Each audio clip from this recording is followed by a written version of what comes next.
Good morning, Chair Postman, Member Garrett, staff and guests. The lobbies are open and the recording has begun. Thanks, Justin. Good morning, everybody. We'll convene the board caucus meeting for Tuesday, October 3rd, 2023. Board member Vollendorf is on leave today.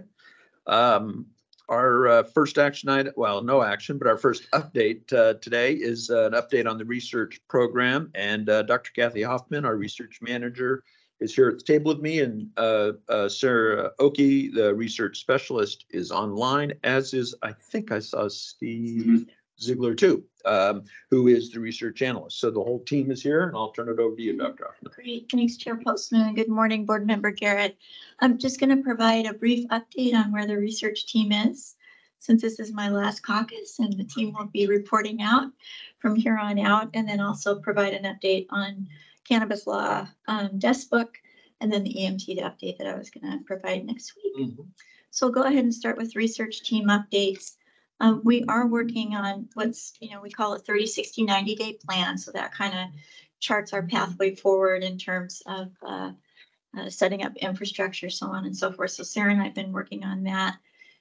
Sarah, do you want to speak to the evaluation tool that you've been working on just briefly? Yeah, so I've been working with figuring out how to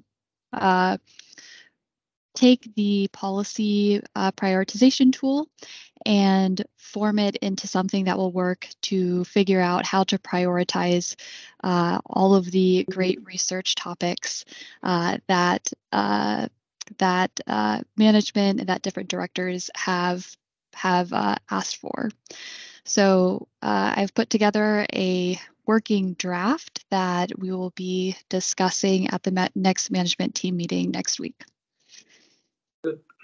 Thanks, Sarah. And then Steve and I are both working on social equity deliverables. Steve, do you want to just briefly describe what you're working on for everyone? An examination of the impact as relates to outlet density, as well as the statutory requirements concerning those thresholds. Great, thanks, Steve. And then I've completed a proposed two-part methodology to determine threshold consistent with Senate Bill 5080 that's already been codified. So we anticipate, or the team anticipates, that work to be done by the end of October. So other thing, Sarah and I will be hosting, I say Sarah, co-hosting, I guess, cannabinoid science work group this Thursday, and then Sarah will be taking that work moving forward. But we do plan to have the report on detectable levels almost completed by the end of that meeting. Could I go back to the outlet density formula? Could some of you, one of you, whoever, just help explain for the public what it is we've come up with and how we're going to use that? Okay, so that has to do with the threshold. Is that what you heard? Okay, yeah. So because Steve's working on something separate. Oh, then okay, no, then I'm confused. Okay. Explain the difference between what you and I talked about yesterday, Okay. which was how many outlets somebody might be able to absorb based on population growth, and the outlet density that Steve was just talking about. Okay, so what I'm doing is I put together a two-part methodology that has a proration formula that looks at the percentage of population growth compared to the number of licenses that are currently issued. And it's going to be different for producer processors than it's going to be for retailers, right? And then we come up with a particular number there. And then we take the new number, the new calculation based on that percentage of population growth, and subtract the actual number of licenses to come up with a possible number of licenses. So that's the threshold that could be calculated. Yeah, and as we discussed yesterday, what we're saying is, the legislation directed us to do this.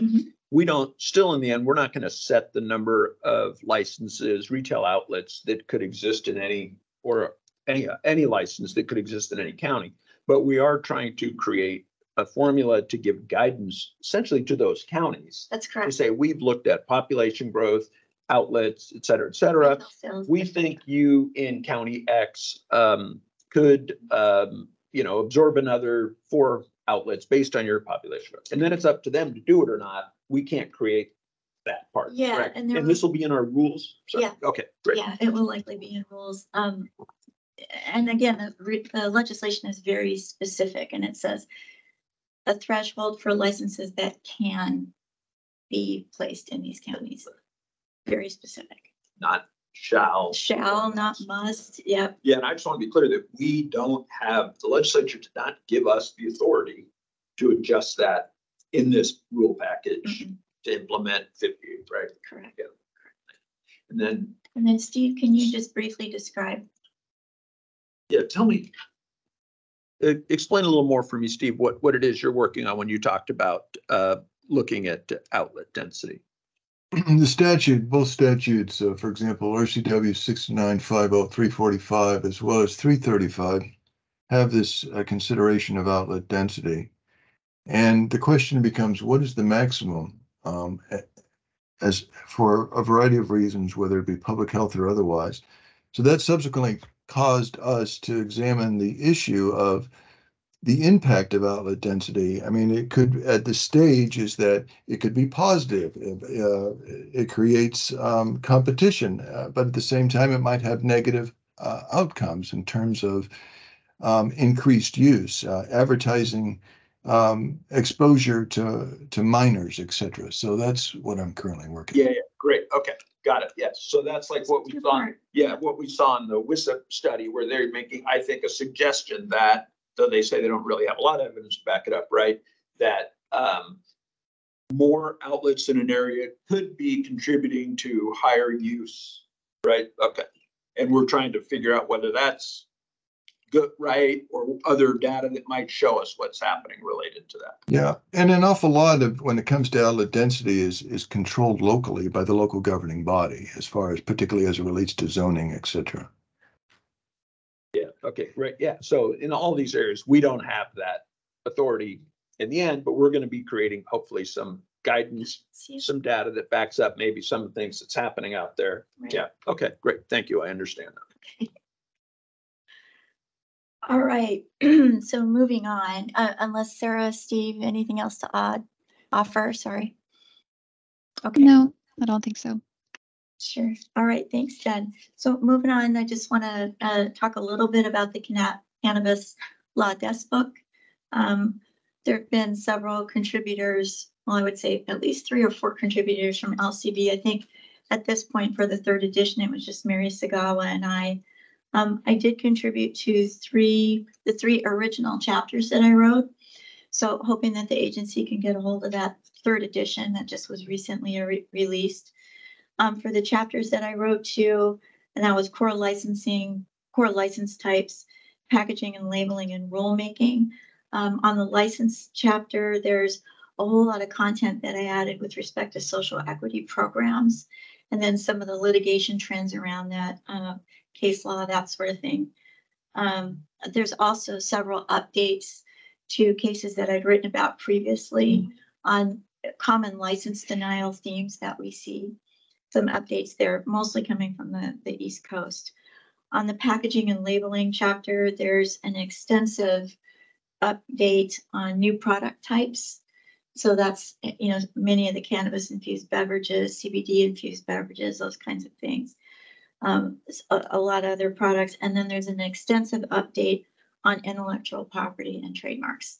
That may be interesting to people because we're seeing a lot of activity happening with branding and trademarking and all that kind of stuff there's a lot of crossover there we're seeing now. And there's a lot of litigation around that. So there's a lot in there as well. Updated there as well. And then with respect to rulemaking, there's an update about how to do collaborative rulemaking in a virtual environment and what we've learned over time existing in that environment. I'm not going to take the other 2 chapters with me to L&I. I will be writing to the rulemaking chapter, however, because there is interest from Thomson Reuters in getting a national perspective. And I think that could help more than one agency understand that. So I'll be taking that with me.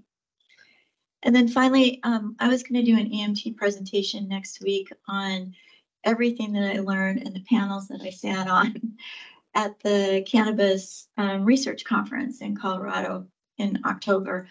What I'd like to do, since I'm taking most of next week away, is just to provide the board with a written update. Oh, that'd be great. Yeah. And then also provide it to the directors as well, so Yeah, everybody yeah. has it. But Okay, that's great. I do hope we get some copies of the 3rd edition in the office, so we'll have to figure out how to order those Yeah, and do that. I found that useful for me. I think it'll be really helpful for folks to have that at their fingertips. Yeah. That's great. And now everything just changes so quickly with cannabis. That Oh, I know. You're talking it's- about new products that have to be updated every week. Yes, it could. Absolutely. They're out there coming up with stuff we never could have thought of. Yeah. Yes. Okay, great. Yes. Anything else? That's it. Thank you. Sir, Steve? No? Okay, great. Thank you all. Appreciate it. Good to see everybody. And just takes us to board member executive reports. Justin, anything there? No, thank you, Chair. And we have nothing from the board today either. So we will adjourn the caucus for October 3rd, 2023, and we'll be back next Tuesday at this time. See you. Bye. Bye.